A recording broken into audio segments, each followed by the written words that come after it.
이 시간 함께 보실 말씀은 요한복음입니다. 요한복음 21장 15절에서 17절까지 말씀을 보겠습니다. 요한복음 21장 15절에서 17절까지 말씀을 보겠습니다. 자, 15절부터 보시면, 그리하여 그들이 식사를 끝마쳤을 때 예수께서 시몬 베드로에게 말씀하시기를, 요나의 아들 시몬아, 내가 이 사람들보다 나를 더 사랑하느냐고 하시니, 그가 주께 말씀드리기를, 주여 그러하옵니다. 주께서는 내가 주를 사랑하는 줄 아시나이다 라고 하니, 주께서 말씀하시기를, 내 어린 양들을 먹이라고 하시니라. 주께서 그에게 두 번째로 다시 말씀하시기를, 요나의 아들 시몬아, 내가 나를 사랑하냐고 하시니, 그가 주께 말씀드리기를, 주여 그러하옵니다. 주께서는 내가 주를 사랑하신 줄 하는 줄 아시나이다 라고 하니, 주께서 그에게 말씀하시기를, 내 양들을 먹이라고 하시니라. 세 번째 그에게 말씀하시기를, 요나의 아들 시몬아, 내가 나를 사랑하냐고 하시니라. 주께서 그에게 세 번이나 내가 나를 사랑하냐고 하시니 베드로가 상심하더라. 그리하여 주께 말씀드리기를, 주여, 주께서는 모든 것을 아시며 내가 주를 사랑하는 줄 아시나이다 라고 하니, 예수께서 그에게 말씀하시기를, 내 양들을 먹이라고 하시니라. 다 같이 말씀을 위해 기도하겠습니다. 감사하신 아버지 하나님, 아름다운 주일을 허락해 주시고 영과 진리로 경배를 드릴 수 있는 이 소중한 특권을 마련해 주셔서 감사드립니다. 이 시간 정규도 형제의 가정과 함께 할 수 있도록 해주셔서 감사드립니다. 호주 시드니 성경 침례교회가 강성한 교회로 성장할 수 있도록 도와주시고, 주님께서 지금까지 잘 보호해 주셨듯이 주님 안에서 많은 열매를 거둠으로 주님을 기쁘시게 드리고 또 주님을 영롭게 드리는 아름다운 교회로 계속해서 성장해 나갈 수 있도록 역사해 주십시오. 이 국내에 있는 동안 2주간의 일정을 가지고 이제 왔는데 잘 쉴 수 있게 해주시고 또 의미 있는 시간으로 삼을 수 있도록 도와주십시오. 주님, 제가 이 시간 하나님의 말씀을 강론할 때에 제 안에 충만히 거해 주시고, 이 시간 선포되는 이 말씀을 통해서 우리 성도들이 잘 깨우치고 잘 성장할 수 있는 계기가 되게 해주십시오. 우리에게는 일꾼이 필요합니다. 그러나 그 일꾼은 그냥 생겨나는 것이 아닙니다. 하나님의 뜻 가운데서 하나님을 사랑하는 그러한 성도들 중에서 일꾼이 나올 수 있는 것입니다. 이 시간 이 설교를 주님께서 기억해 주시고 붙잡아 주시고 기름 부어 주셔서 성도들에게 마음을 잘 휘저어 주셔서 주님께서 목적하신 그 뜻을 이룰 수 있는 시간이 되게 해주십시오. 마귀의 방해를 막아주십시오. 주 예수 그리스도 이름으로 기도했습니다. 아멘. 자, 강권하시는 그리스도의 사랑이라는 제목으로 설교하겠습니다. 강권하시는, 강력히 권한단 말이죠. 강권하시는 그리스도의 사랑. 참된 기독교 신앙은 예수 그리스도의 죽음을 통해 죄인인 인간들에게 보여주신 하나님의 진실하고 영원한 사랑으로 점철되어 있습니다. 하나님의 풍성하신 사랑은 죄인들의 더러운 죄와 죄로 인해 불어닥친 삶의 고뇌 그리고 죽음과 연관이 있어요. 특히 죽음은 죄의 결과죠. 그 죄는 우리의 구주이신 예수 그리스도께서 십자가 위에서 마지막 숨을 거두실 때 다 이루었다고 외치시며 완성하신 위대한 구속사역과 밀접한 연관이 있습니다. 자, 왜냐하면 예수님께서 십자가 위에서 모든 피를 다 쏟으시고 죽으시지 않았다면 죄인인 인간이 자신의 죄를 벗어버릴 방법이 없기 때문에 그래요. 죄와 사망의 법에서 해방될 수 있는 방법이 없는 것입니다. 십자가 위에 달리신 예수 그리스도께서 우리를 위해 죄와 저주가 되지 않았다면, 우리를 위해서 지옥에까지 내려갔다 오시지 않았다면 죄 많은 우리는 저주로 포장된 고속도로를 따라서 영원한 불길 속으로 진작 떨어졌을 것입니다. 하마터면 큰일 날 뻔한 사람들이죠. 그래서 베드로도 우리 모든 그리스도인들을 가리켜서 겨우 구원받은 사람들을 말하는 거예요. 그냥 구원받은 게 아니고 겨우 구원받은 사람들. 여러분은 고층 아파트 베란다 난간에서 떨어질 뻔했던 적 있으십니까? 가파른 산을 오르다가 낭떠러지 아래로 떨어질 뻔했던 적 있습니까? 난기류를 만나서 갑자기 아래로 뚝 떨어지는 그런 비행기를 타본 경험 있으십니까? 그런 아찔한 경험들을 했던 사람들의 공통된 고백은 뭐냐면 어휴, 10년 감수했네, 이런 말이죠. 자, 구원받은 그리스도인의 영적 상황이 바로 그와 같습니다. 하마터면 불과 유황이 타는 못에 참여해서 영원히 고통받을 뻔했는데 속된 말로 구사일생으로 간신히 구원받은 그리스도인들이 것이죠. 이 불쌍하고 가련한 우리를 위해서 베풀어 주신 하나님의 사랑에 감사하십시오. 예수 그리스도의 죽으심을 통해 아낌없는 사랑을 나타내 주신 하나님께 감사하십시오. 죽음의 문턱과 지옥의 낭떠러지에서 이제 막 떨어지려 하는 그 긴박한 찰나에 아주 극적으로 우리의 손을 탁 하고 붙잡아 주신 하나님의 사랑에 감사해야 됩니다. 우리가 아직 연약하였을 때 그리스도께서 때가 되어 경건치 아니한 자들을 위하여 죽으셨느니라. 우리가 아직 죄인이었을 때 그리스도께서 우리를 위하여 죽으심으로써 하나님께서는 우리를 향한 그의 사랑을 나타내셨느니라. 우리가 원수 되었을 때에도 그의 아들의 죽음으로 인하여 하나님과 화해하게 되었으니 더욱더 화해하게 된 우리는 그의 생명으로 인하여 구원받게 되리라. 자, 로마서 5장 6절, 8절, 10절을 읽어드렸습니다. 자, 그런가 하면 사랑은 음악과 연관이 있고 음악은 노래와 연관이 있습니다. 음악은 만국 공통어라 그러죠. 언어가 통하지 않아도 음악으로 통하는 거예요. 또한 사랑은 항상 음악과 노래로 표현되죠. 말로만 하는 사랑은 없어요. 항상 노래가 곁들여지는 것이죠. 자, 그래서 일제기 하나님의 사랑을 깨달아 그 사랑을 절대로 잊을 수 없었던 그리스도인들이 2000년 전에 인류의 구속을 위해 죽었다가 다시 살아나신 하나님의 아들에 관한 그 노래를 무려 1000곡 이상이나 만들어낸 거예요. 하나님의 사랑을 이야기하면서. 또 그 사랑을 뒤늦게 깨달은 우리들도 혼자서든지 아니면 함께 모여서든지 주님을 찬양하는 노래를 부르죠. 지난 2000년간의 교회 역사에서 어떻게 한 분 구주이신 한 분 하나님을 향한 찬양과 찬송이 이렇게 많이 넘쳐날 수 있냐 이거예요. 그런 면에서 보면 세상 종교들은 너무나 허무합니다.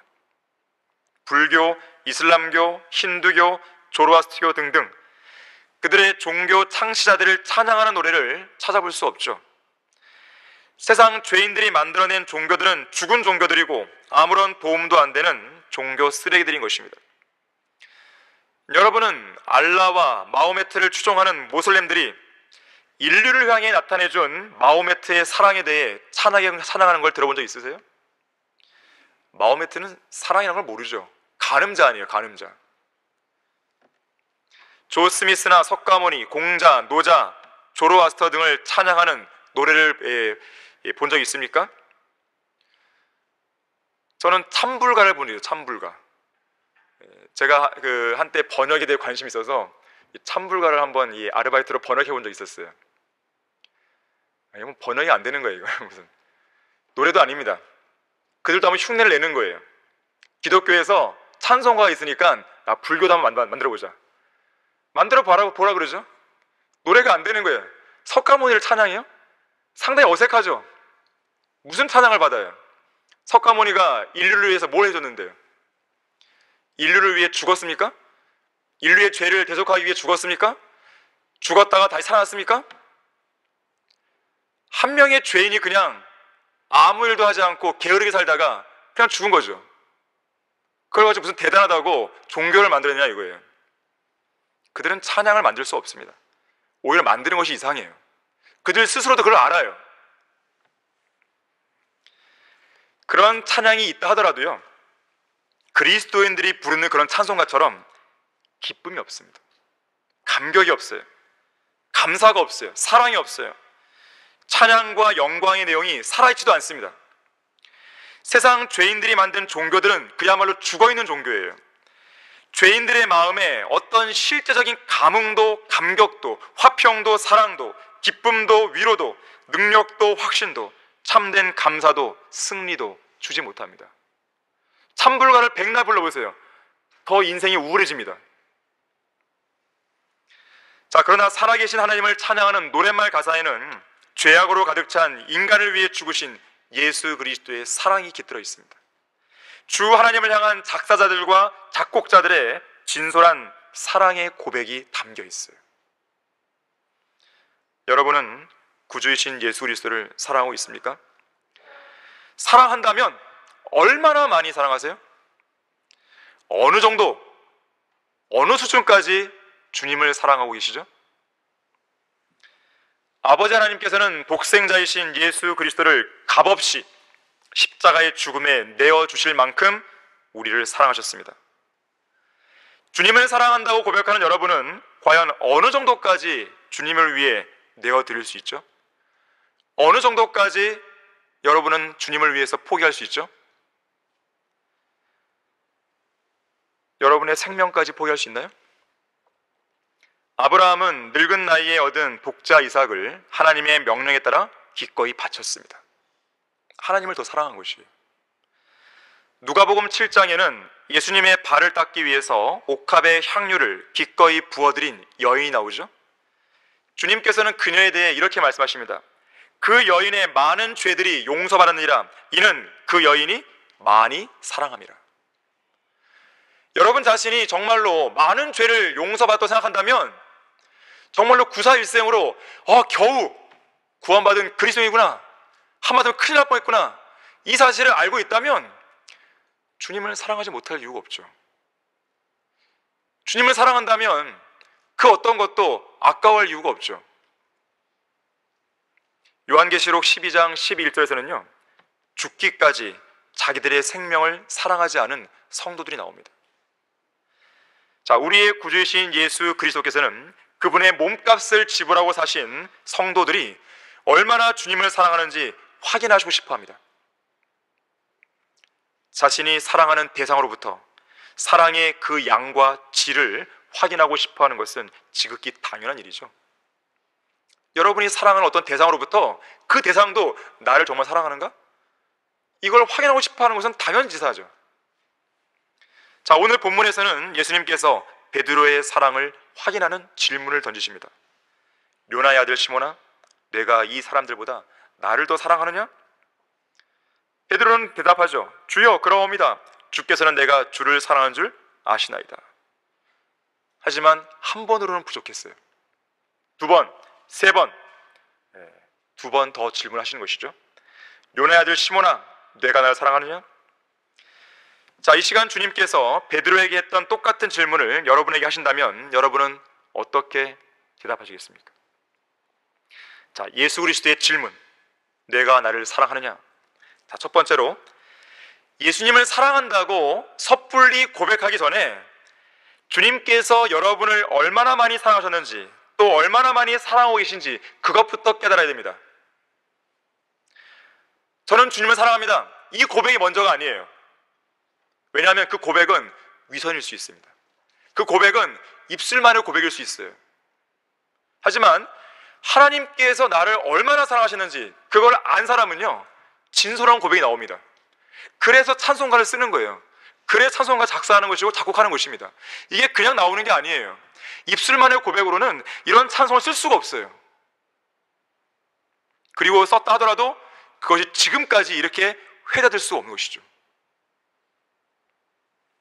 주님을 사랑한다고 어설프게 고백하기 전에 예수님께서 베풀어 주신 그 위대한 사랑에 여러분이 먼저 집중하셔야 돼요. 그 사랑이 어떤 사랑인지를 먼저 아셔야 됩니다. 하나님의 사랑을 제대로 깨닫지 못한 상태에서는 어떤 사랑의 고백도 거짓되고 위선적인 고백일 수밖에 없어요. 19세기 미국의 찬송 작사자 엘리자 히윗은 이렇게 노래했습니다. 주 예수 안에 숨겨진 크고도 넓은 은혜와 대속해 해주신 사랑을 간절히 알기 원하네. 내 평생의 소원, 내 평생의 소원, 대속해 주신 사랑을 간절히 알기 원하네. 자, 우리가 구원을 받은 것은 주님의 사랑을 온전히 다 깨달았기 때문에 구원받은 게 아니죠. 과연 이 세상에서 어느 누가 하나님의 사랑을 온전히 깨달았다고 말할 수 있겠습니까? 누군가 깨달았다고 할 때는요 그것은 빙산의 일각 정도 알았구나, 그 정도의 의미죠. 자, 하나님은 사랑이십니다. 하나님께서 영원부터 영원까지 살아계시는 영원한 하나님이신 것처럼 사랑 역시 영원해요. 영원하신 하나님은 사랑이시기 때문에 그렇습니다. 영원하기에 사랑은 위대한 것이에요. 믿음과 소망과 사랑 중에 사랑은 위대한 것이에요. 영원하기 때문에. 믿음도 끝나고 소망도 끝나게 돼 있어요. 하지만 사랑은 끝나지 않습니다. 영원한 것이 하나님의 속성이듯이 사랑 역시나 그 속성이 영원한 거예요. 왜요? 하나님은 사랑이시기 때문에. 그런 영원한 사랑을 100년도 살지 못하는 인간이 어떻게 온전히 깨달아 할 수 있겠습니까? 잠깐 보이다가 사라지는 안개 같은 그런 인생을 사는 인간이 어떻게 영원하신 하나님의 영원한 사랑을 온전히 알았다고 감히 말할 수 있겠어요? 그래서 우리는 주님을 사랑한다는 사랑의 고백을 의미 없이 남발하기에 앞서서 나를 대속해 주신 주님의 사랑을 간절히 알기 원하네. 먼저 그 고백부터 하셔야 됩니다.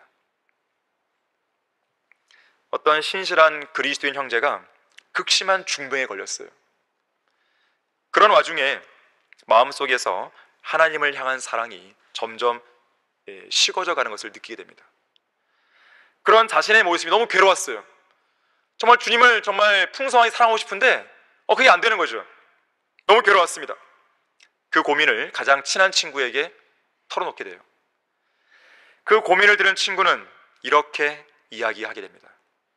형제, 이렇게 한번 생각해 보세요. 내가 일을 마치고 직장의 일을 마치고 집으로 돌아가면 아마도 나는 나의 귀여운 딸, 나의 아기를 무릎 위에 올려놓고 아이의 예쁜 두 눈을 지그시 바라볼 걸세.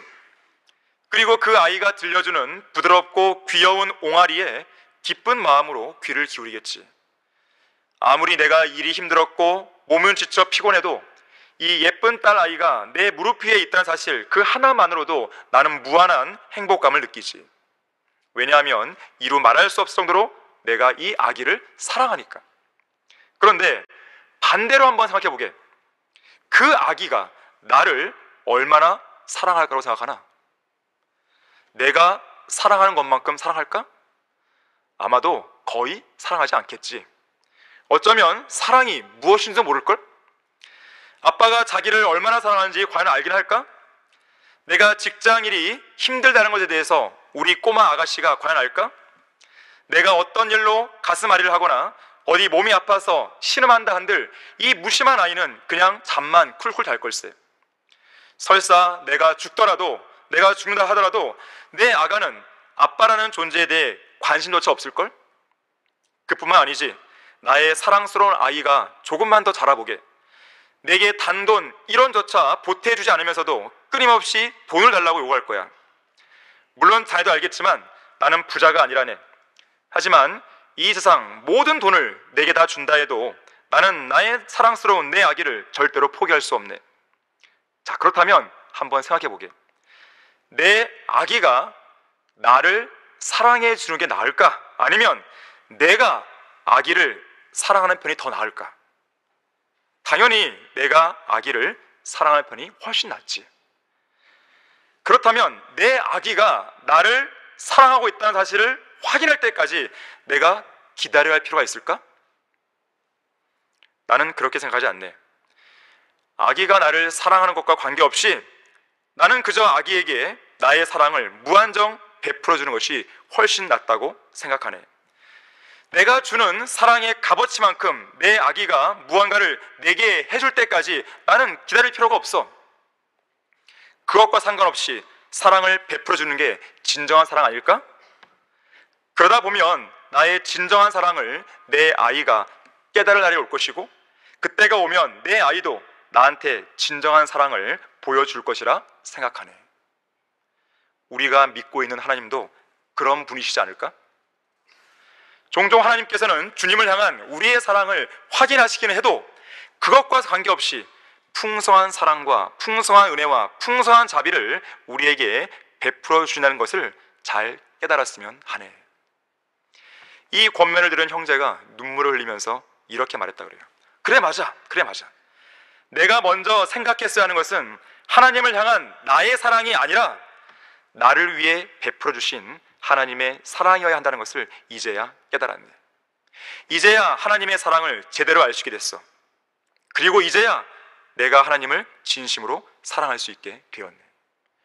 주객이 바뀌면 안 되는 것이에요. 내가 먼저 하나님을 사랑하는 것은 불가능한 일입니다. 있을 수 없어요. 항상 사랑은 주님이 먼저 주신 거예요. 구원의 손길도 주님이 먼저 내밀어 주신 거죠. 내가 주님을 위해서 먼저 죽을 수 없습니다. 주님이 나를 위해 먼저 죽어주신 거예요. 그 사랑에 여러분이 먼저 주시하셔야 됩니다. 그 사랑이 여러분의 마음속에 풍성하게 들어와 있어야 돼요. 그러면 누가 뭐래도 하나님은 그냥 사랑하게 됩니다. 그게 자연스러운 것이에요. 자, 그래서 여러분들이 해야 할 일은 성경을 펴서 여러분을 향한 하나님의 사랑에 대해 진지하게 묵상하는 거예요. 하나님을 사랑한다고 섣불리 고백하기에 앞서서 우리를 대속해 주신 하나님의 사랑을 간절히 알기 원한다고 하나님께 기도를 드리는 것이 먼저입니다. 하나님의 사랑의 최고의 절정이요 완결판인 갈보리 십자가를 바라보는 게 먼저입니다. 하나님의 사랑을 깨닫게 되면 하나님을 사랑하는 일은 그리 어려운 일이 아니에요. 여러분의 마음속에 하나님을 향한 사랑이 식었다면 그것은 여러분을 향한 하나님의 사랑을 여러분이 잊어버렸기 때문에 그런 거예요. 갈보리 십자가를 뒤로 한 채 너무 멀리 떠나버린 것입니다. 18세기 영국의 찬송 작사자 아이작 와츠는 이렇게 찬송했습니다. 어찌하여 나의 구주께서 피를 흘리셔야 했는가? 어찌하여 나의 왕께서 죽으셔야 했는가? 왜 그 거룩한 몸을 이 벌레 같은 나를 위해 바치셨단 말인가? 내 지은 죄 위에 그리스도께서 그 십자가 위에서 고통당하셨으니 나를 향한 주님의 놀라운 긍휼과 은혜, 그 한없는 사랑 알 길이 없도다. 전능하신 창조주 그리스도께서 죽으셨을 때, 피조물인 인간의 죄를 위해 죽으셨을 때 태양은 어둠 속에서 빛을 잃고 그분의 찬란한 영광도 사라져 버렸도다. 그 고귀한 십자가 내가 대할 때 너무나 부끄러워 내 얼굴 들지도 못하리. 그 은혜 너무도 감사하여 하염없이 눈물만 흘리네. 깊은 슬픔 속에 눈물만 흘려도 내가 받은 주님의 사랑 어찌 갚을 수 있으랴. 자, 여기까지 끝난 게 아니고요. 이러한 사랑을 깨달았을 때 아이작 와츠는 그 다음 말을 이어갑니다. 주님, 제가 여기 있사오니 이 몸을 주께 드립니다. 몸밖에 드릴 것 없어 이 몸을 주님께 바칩니다. 하나님의 사랑이 무엇인지를 깨달지 못했다면 몸을 드리겠다고 하는 고백조차 그건 위선이에요. 그건 헌신이 아닙니다. 하나님을 향한 사랑이 여러분의 마음속에서 희미해져 버렸다면 하나님의 사랑을 노래한 그 찬송을 부르십시오. 한 번 부르고 두 번 부르고 계속 부르세요. 언제까지? 하나님의 사랑을 온전히 깨달을 때까지. 그 하나님의 사랑이 내 마음속에 풍성하게 들어올 때까지 부르세요. 멈추지 마십시오. 말씀을 읽으시고 기도하시고 찬송을 부르시는 가운데에 하나님, 제가 하나님께서 저를 얼마나 사랑하신지를 알고 싶습니다. 제대로 알게 해주십시오. 그러한 마음이 들 때까지 그렇게 하셔야 되는 것이죠. 성경은 하나님의 사랑을 이렇게 말씀하죠. 하나님께서 세상을 이처럼 사랑하셔서 그의 독생자를 주셨으니 이는 그를 믿는 사람은 누구든지 멸망하지 않고 영생을 얻게 하십니다. 너무나 자주 들어서 식상해졌습니까? 너무나 자주 들어서 이제는 이 말씀을 들어도 감흥이 없습니까? 그래서는 안 됩니다. 어찌 사랑의 고백이라고 하는 것이 그냥 식상이었다고 해서 이제는 치워버릴 수 있는 그런 것입니까? 그게 아니잖아요. 사랑의 고백은 오늘 하고 내일 하고 모레 하고 한 달 뒤에 하고 아니 영원히 하도요, 이건 지겹지 않은 것이에요. 하나님의 사랑은 그렇습니다. 예수 그리스도의 질문, 내가 나를 사랑하느냐? 두 번째로, 그리스도의 사랑이 우리의 마음을 강권합니다. 자, 고린도 후서 5장 13절 보겠습니다. 고린도 후서 5장 13절에서 15절까지를 보겠습니다. 만일 우리가 미쳤어도 하나님을 위한 것이요 정신이 온전하여도 너희를 위한 것이라. 그리스도의 사랑이 우리를 강권하시니라. 이는 한 사람이 모든 사람을 위하여 죽으면 모든 사람이 죽은 것이라고 우리가 판단하기 때문이라. 그가 모든 사람을 위하여 죽으신 것은 산 자들이 이제부터는 더 이상 자신들을 위하여 살지 않고 자기들을 위하여 죽었다가 다시 살아나신 그분을 위하여 살게 하려는 것이라. 왜 우리가 주님을 위해 몸을 드리는 것이죠? 그리스도의 사랑이 강권하고 있기 때문에 그렇습니다. 강권한다는 것은요, 우리가 어떤 길을 걸어가잖아요. 길을 걸어갈 때 좌로나 우로나 치우치지 않게 하는 거예요. 좌로 치우칠 것 같으면 딱 막아서는 거죠. 우로 치우치면 또 막아서는 거예요. 그래서 내가 마땅히 가야 할 그 길을 계속 걷게 만드는 거예요. 또는요, 다른 것은 생각조차 하지 못하게 오직 한 가지 목표, 한 가지 대상, 오직 한 분 예수 그리스도만을 바라보고 갈 수 있도록 딱 막아주는 것이에요. 그렇게 우리의 마음을 강력하게 붙잡습니다. 세상을 막 사랑하려고 하는 마음이 생겨요. 그때 그리스도의 사랑이 딱 강권하는 거예요. 안 돼! 딱 막아주는 거죠. 주님을 위해 살지 않고 세상을 위해 막 살려고 내가 어떤 일을 벌인단 말이에요. 그때 그리스도의 사랑이 딱 막는 거죠. 안 된다고 하면서 강권하는 것입니다. 사방에서 우리를 꼼짝 못하게 막아서는 것이에요. 무엇이? 그리스도의 사랑이 우리를 강하게 압박하고 밀어붙이고 오직 한 길, 한 방향만을 보고 한 방향만을 갈 수 있도록 만들어주는 것이에요. 그리스도의 사랑 안에서 우리로 하여금 벗어나지 못하도록 우리의 인생길을 제한해 줍니다. 오직 그리스도를 위해서만 살고 그리스도를 위해서만 죽게 만드는 것이죠. 그리스도의 사랑에만 미쳐 살게 만드는 거예요. 그래서 바울이 말하는 거예요. 만일 우리가 미쳤어도 하나님을 위한 것이다. 미쳐도 제대로 미쳐야 되는 거예요. 이렇게 이상하게 미쳐버리면 안 되는 것입니다. 제대로 미쳐야 돼요. 그만큼 사도 바울은 미쳤다는 소리를 들을 만큼 비방을 당해왔지만 자신의 마음속에 부어진 예수 그리스도의 위대한 사랑이 그를 강권하고 있었기 때문에 세상이 나를 비방하고 미쳤다고 이야기하더라도 그게 중요한 게 아니에요. 하나님께서 위탁하신 사역을 끝까지 지속할 수 있는 동력을 얻게 되는 것입니다. 자, 그렇게 보면 모든 사람을 위해 죽으신 예수 그리스도의 사랑은 구원받은 우리가 이 험난한 인생을 살아갈 수 있는 이유가 됩니다. 삶의 동기가 돼요. 삶의 의미가 되는 것이죠. 우리가 왜 사는 것인지, 인생이란 무엇인지, 인생의 궁극적인 문제에 대한 그 답변이 바로 15절, 우리가 읽었던 15절 나와 있는 거예요.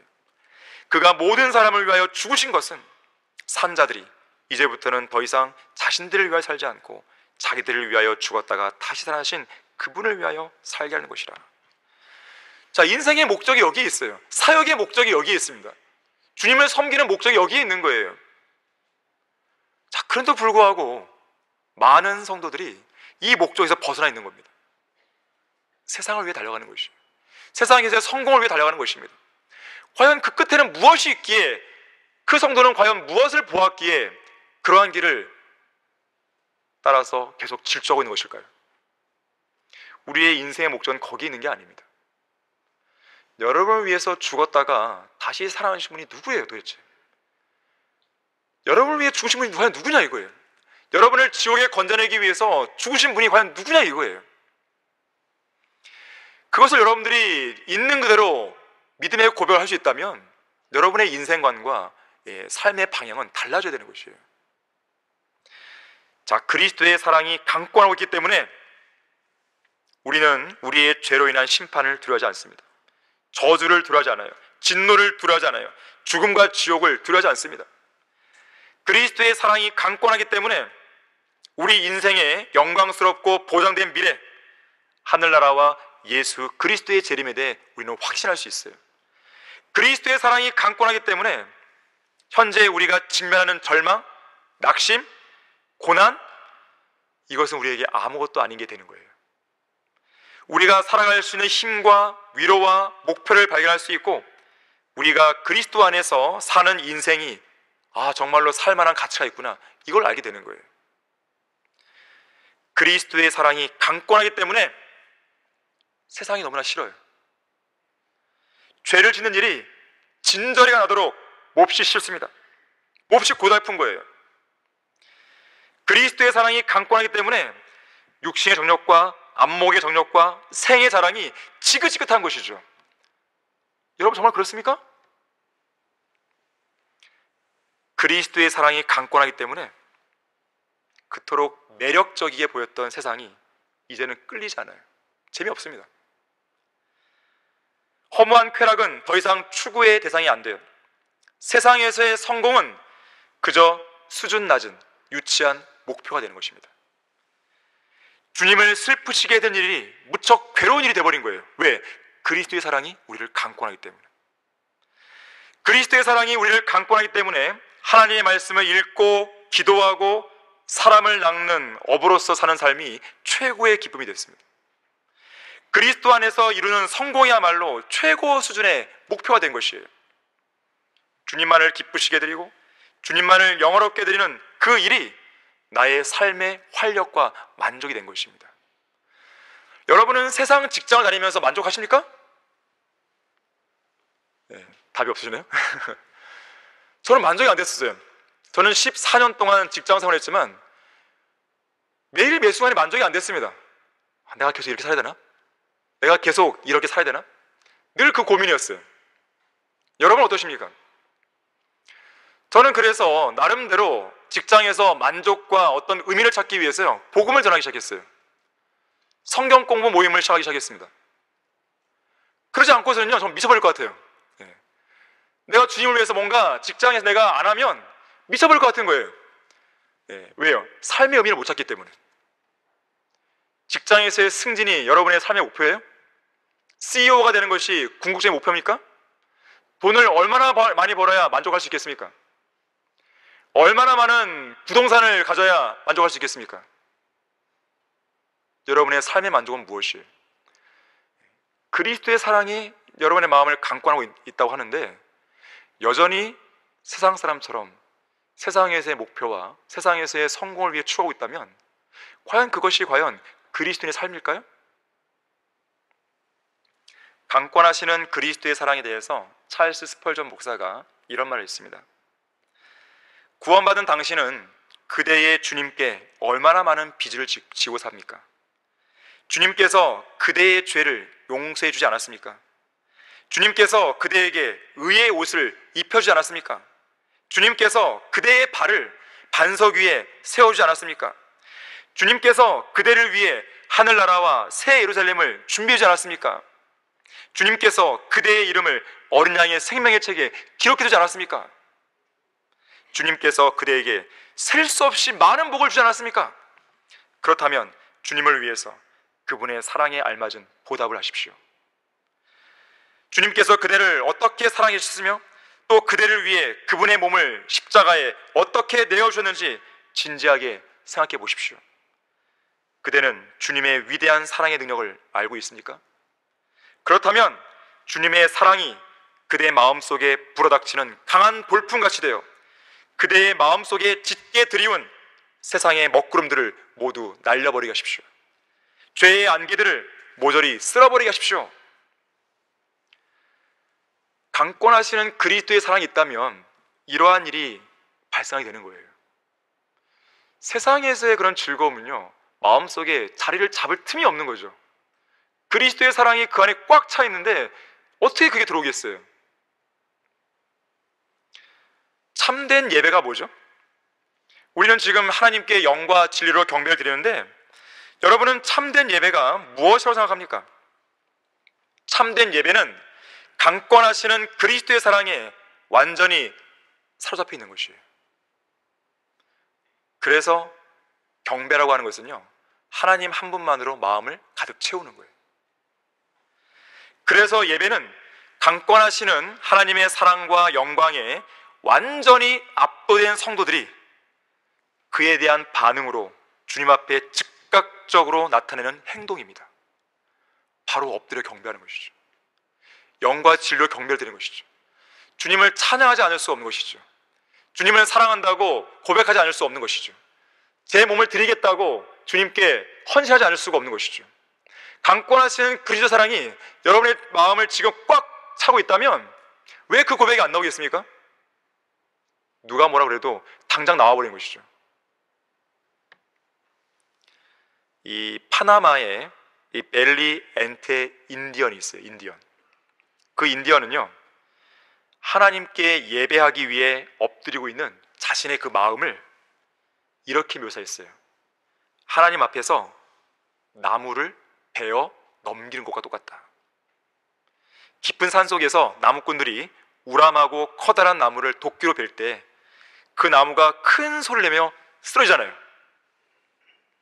그것처럼 예배를 표현했어요.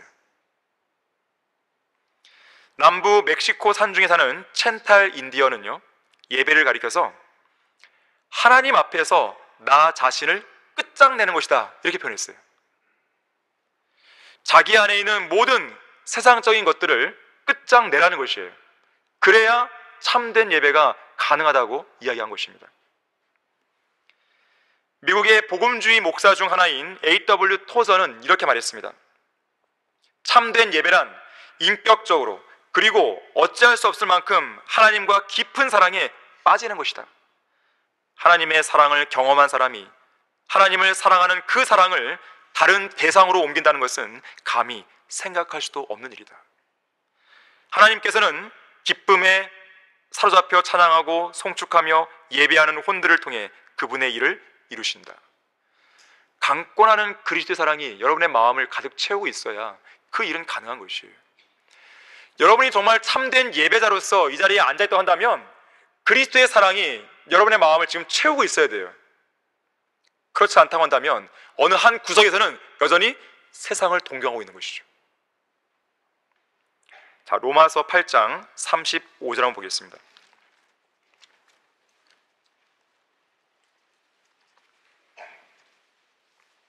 로마서 8장 35절을 보시면 누가 우리를 그리스도의 사랑에서 떼어놓을 수 있으리요? 환난이나 곤경이나 박해나 기근이나 헐벗음이나 위험이나 칼이라. 총 7가지 요소 나와요. 이 7가지 요소는 우리를 그리스도의 사랑에서 떼어놓을 수 있는 것처럼 보입니다. 하지만 성경은 그거는 어림도 없는 소리야 라고 이야기하는 거예요. 특히 우리는 이 폭수의 순교사에서 화형을 당하면서도 끝까지 믿음을 지킨 순교자들의 실제적인 간증을 통해서 정말로 그 어떤 것도 하나님의 사랑에서 그리스도의 사랑에서 우리를 떼어놓을 수 없구나, 그거를 확인하게 됩니다. 그토록 처참한 고문과 죽음을 당하면서도 살려달라고 울부짖지 않았어요. 그들은 비명 한마디조차 내지르지 않았습니다. 오히려 그 뜨거운 불길 속에서도 담대하게 복음을 전했고 하나님의 사랑을 외쳤고 그렇게 죽어간 것이죠. 자, 그 어떤 요소도 그 어떠한 힘도 하나님의 사랑에서 거듭난 성도들을 떼어낼 수 없어요. 이것이 그리스도의 사랑이에요. 이것이 바로 강권하시는 하나님의 사랑입니다. 얼마나 그 사랑의 힘과 능력이 컸으면 그 순교자들은 그렇게 의연하게 용기 있고 담대하게 죽었겠냐 이거예요. 어마어마한 힘인 거죠. 우리를 향한 그리스도의 사랑은 그 무엇으로도 꺾을 수 없어요. 저지할 수 없습니다. 굴복시킬 수 없어요. 구원받은 우리들은 예수 그리스도를 통해서 하나님의 사랑을 받는 사람들이고 죄의 굴레에서 풀려난 사람들이고 그 사랑을 통해서 새로운 힘을 얻는 사람들입니다. 그 어떤 것도 우리를 강권하시는 그분의 사랑에서 끊어내지 못합니다. 여러분은 그러한 사랑을 날마다 경험하고 있습니까? 샤론의 장미로 불리는 예수 그리스도의 사랑은 결코 시들지 않습니다. 강권하시는 하나님의 사랑은 죽음처럼 강한 것이에요. 물들러도 끌 수 없고 큰 물들러도 잠기게 할 수 없습니다. 사랑은 하늘만큼 높아요. 바다만큼 깊어요. 우주만큼 넓습니다. 다가올 영원의 세월만큼 항구적인 것이에요. 그리스도의 사랑이 그렇습니다. 사랑은 현재 우리가 살고 있는 이 세상이 끝나도 새로운 천년왕국이 이 땅에 세워져도 시들지 않습니다. 저 영원에서도 마찬가지예요. 자, 강권하시는 하나님의 사랑에 여러분의 마음을 내맡겨야 됩니다. 여러분의 마음이 그 사랑에 사로잡혀 있어야 돼요. 예수 그리스도의 질문, 내가 나를 사랑하느냐? 자, 세 번째로, 강권하시는 그리스도의 사랑을 깨달은 성도는 주님을 향한 진정한 사랑의 고백으로 주님을 섬겨야 됩니다. 오늘 설교 본문에서 예수님께서는 내가 나를 사랑하느냐? 이 질문을 3번 던졌어요.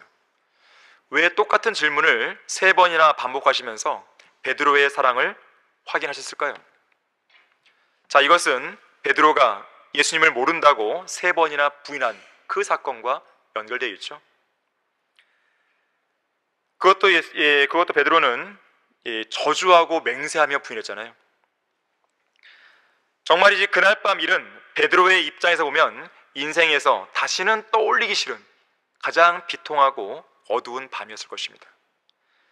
베드로는 예수님께서 대제사장 카야파의 관저로 끌려가셔서 신문 받으셨을 때 닭이 울기 전에 주님을 3번 부인하게 될 것이라는 그 말씀대로 3번 부인했죠. 자, 3번 부인한 걸로 그냥 끝나는 게 아니라 결국 베드로는 실족해버립니다. 결국 베드로는 제자로서의 직분까지 상실하게 돼요. 그래서 베드로는 제자의 직분을 다시 회복할 필요가 있었습니다. 자, 그래서 마침 부활하신 주님께서 갈릴리 바다의 어부로 되돌아가 버린 베드로에게 다가오신 거예요. 그리고 내가 나를 사랑하느냐? 이 3번의 질문을 통해서 베드로를 다시 회복시켜 주십니다. 어쩌면 베드로는요, 예수님께서 내가 나를 사랑하냐? 이 3번째로 물었을 때 무척 상심이 되었을 것이에요. 며칠 전 주님을 3번이나 부인했던 그 뼈아픈 기억이 그의 마음을 계속해서 짓누르고 있었기 때문에 비록 주님께서 그 일에 대해 직접적으로는 아무 말씀 안 했다 할지라도 3번 물었잖아요. 이 3번의 질문을 통해서 다시금 그 기억이 떠올랐을 것이에요. 눈치채지 못했을 리 없죠.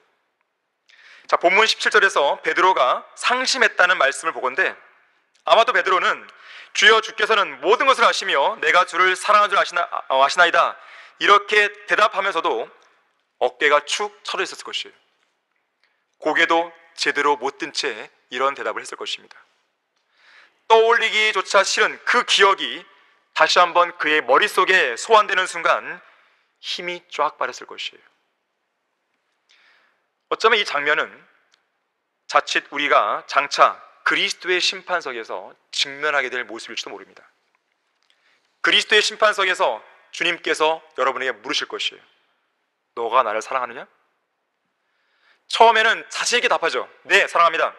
제가 사랑하는 줄 주님께서 아실 겁니다. 그때 주님께서 다시 한번 물으십니다. 내가 나를 사랑하느냐? 또다시 자신 있게 네, 사랑합니다. 제가 사랑하는 줄 주님께서 아십니다. 이렇게 대답하겠죠.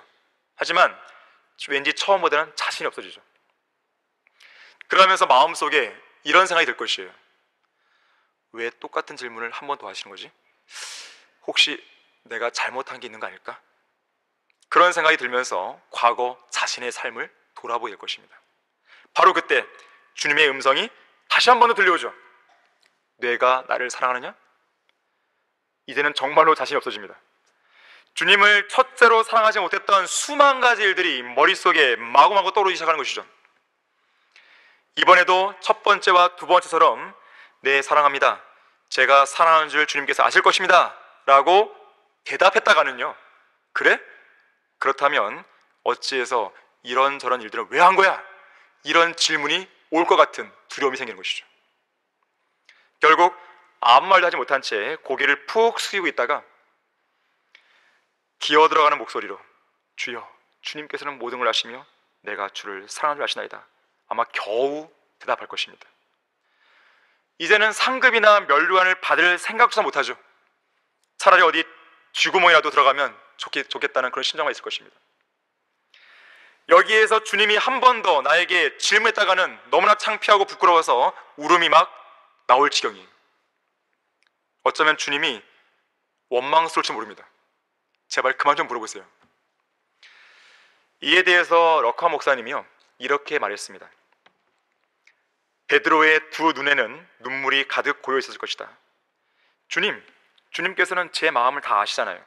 저의 머릿속, 저의 마음속, 저의 생각, 제 혀끝에서 나온 말들, 제가 취한 행동, 제가 그 당시에 그 밤에 뒤로 나가 자빠진 그 처참한 몰골, 그리고 제가 어째서 그처럼 미련하고 어리석은 말을 했고 바보 같은 행동을 했는지, 그 어느 것 하나 주님께서 모르시는 게 없잖아요.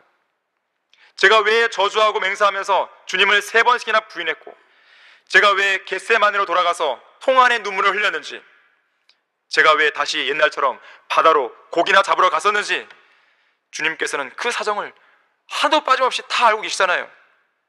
저야말로 아무짝에도 쓸모없는 놈이란 것도 주님은 다 아시지 않습니까?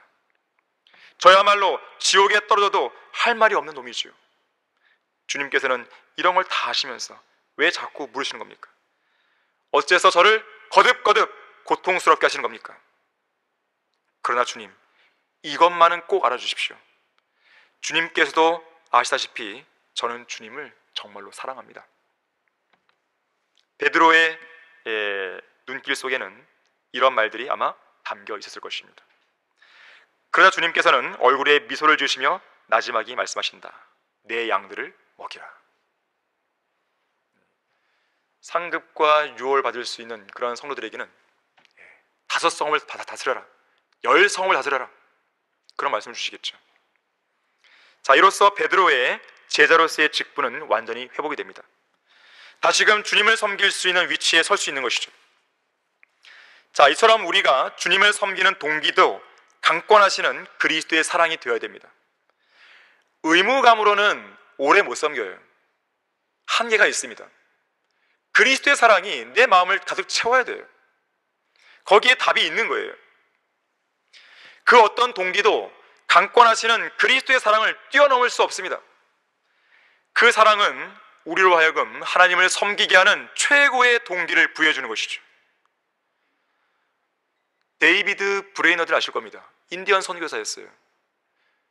데이비드 브레이너드가 24살의 젊은 나이에 안락한 집을 떠나서 거칠고 황량한 산림지대로 나가게 된 그 이유가 뭘까요?